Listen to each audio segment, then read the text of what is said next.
हरे कृष्णा। पिछले कुछ दिनों से मैं देख रहा हूँ बहुत सारी चर्चाएं चल रही हैं न्यूज़पेपर में, सोशल मीडिया के ऊपर, हर जगह पे एक विषय के ऊपर कहा जा रहा है, यह चर्चा चल रही है कि भारत में कहीं किसी जगह पे किसी दुष्कर्मी व्यक्ति ने एक दुष्कर्म किया और एक हाथी को फटाके जिसके अंदर भरे थे ऐसा एक फल खिला दिया, जिसके वजह से हुआ यूँ कि वो हाथी ने वो चबाया, उसके शरीर में वो फटाके जो है उसका विस्फोट हो गया और उसके बाद 2-3 दिन के बाद उस हाथी की मौत हो गई। वो हाथिनी थी, उसको उस समय में वो प्रेग्नेंट भी थी, उसके कोख में बच्चा था, वो भी उसके साथ मर गया। और उसके बाद फिर कई सारे अलग अलग चीज़ें आती रही कि कहाँ पे किसी ने गाय को भी ये चीज़ खिलाई है, कहीं किसी ने कुत्ते का मुंह बांध के रखा हुआ है।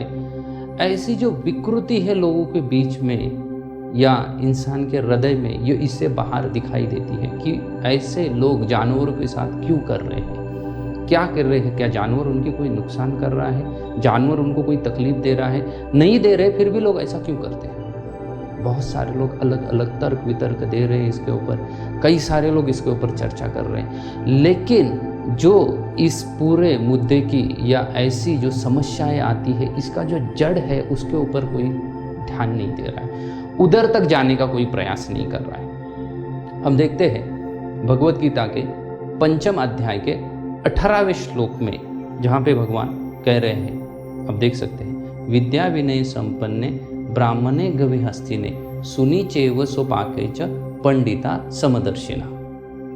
जो व्यक्ति विद्या, जिसके पास ज्ञान है ना, आध्यात्मिक विद्या जिसके पास है, विद्या विनय संपन्ने ब्राह्मणे गविहस्तिने, वो व्यक्ति ब्राह्मण, गाय, कुत्ता, हाथी, इन सब को समान रूप में देखता है। यहाँ तक कि जो चांडाल है, जो कुत्ते का मांस तक खाता है, उसको भी समान रूप में देख रहा है। ये भगवान कह रहे हैं भगवत गीता में अर्जुन को। अभी इसका यहाँ पे क्या संबंध है?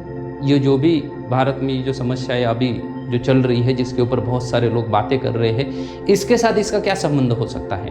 तो हम देखते हैं, हम जो भी हमें ज्ञान प्राप्त हो रहा है, उस ज्ञान से सिर्फ क्या हो रहा है, ज्ञान भी देखो 2 प्रकार के होते हैं। एक होती है जड़ विद्या, दूसरी होती है आध्यात्मिक विद्या।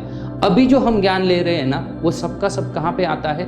जड़ विद्या में आता है। जब जड़ विद्या का ज्ञान आ रहा है, हमारे अंदर जड़ विद्या भरी हुई है, तो सिर्फ हम क्या सोच रहे हैं? मैं और मेरी इंद्रिय तृप्ति के बारे में सोच रहे हैं। जिस भी चीज़ से मेरे इंद्रियों को आनंद प्राप्त होगा वो चीज़ मैं करूँगा। फिर हो सकता है इससे किसी को दुख भी क्यों ना हो जाए, किसी की जान भी क्यों ना चली जाए, किसी जानवर की जान भी क्यों ना चली जाए, या कहीं कभार किसी इंसान की भी क्यों जान ना चली जाए, लेकिन वो लोग उसके बारे में ज़्यादा सोचते नहीं है, सिर्फ अपनी इंद्रियों के बारे में सोचते हैं। ये जड़ विद्या का परिणाम है।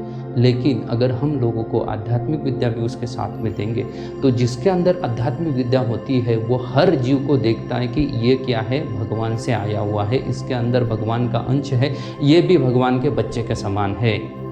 हर जीवात्मा जो है वो भगवान का अंश है और किसी भी जीवात्मा को मुझे दुख नहीं देना चाहिए। ये आध्यात्मिक विद्या होती है, जिसके द्वारा व्यक्ति नम्र बनता है, उसके ऊपर संस्कार होते हैं। लेकिन हम देख रहे हैं अभी कि ज़्यादातर ज़्यादा लोग जड़ विद्या को प्रमोट कर रहे हैं और आध्यात्मिक विद्या को कोई प्रमोट नहीं करना चाहता, कोई बांटना नहीं चाहता, जिसके वजह से लोगों के ऊपर संस्कार नहीं हो रहे हैं। लोगों के ऊपर जब संस्कार नहीं हो रहे हैं तो ऐसी एक नहीं और भी हज़ारों केसेस आते रहेंगे, और हम सिर्फ इसके ऊपर चिल्लाएंगे, बोलेंगे कि क्यों लोग ऐसा कर रहे हैं, क्यों कर रहे हैं, लेकिन जो जड़ है जहाँ पे लोगों को आध्यात्मिक विद्या देनी चाहिए, वो अगर हम नहीं देंगे तो ऐसे हज़ारों केसेस आज आए हैं, कल भी आएंगे और भविष्य में आते रहेंगे।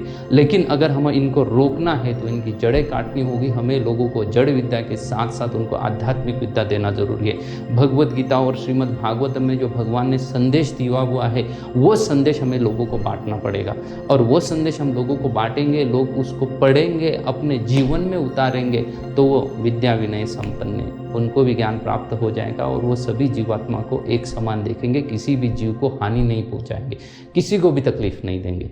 हरे कृष्णा।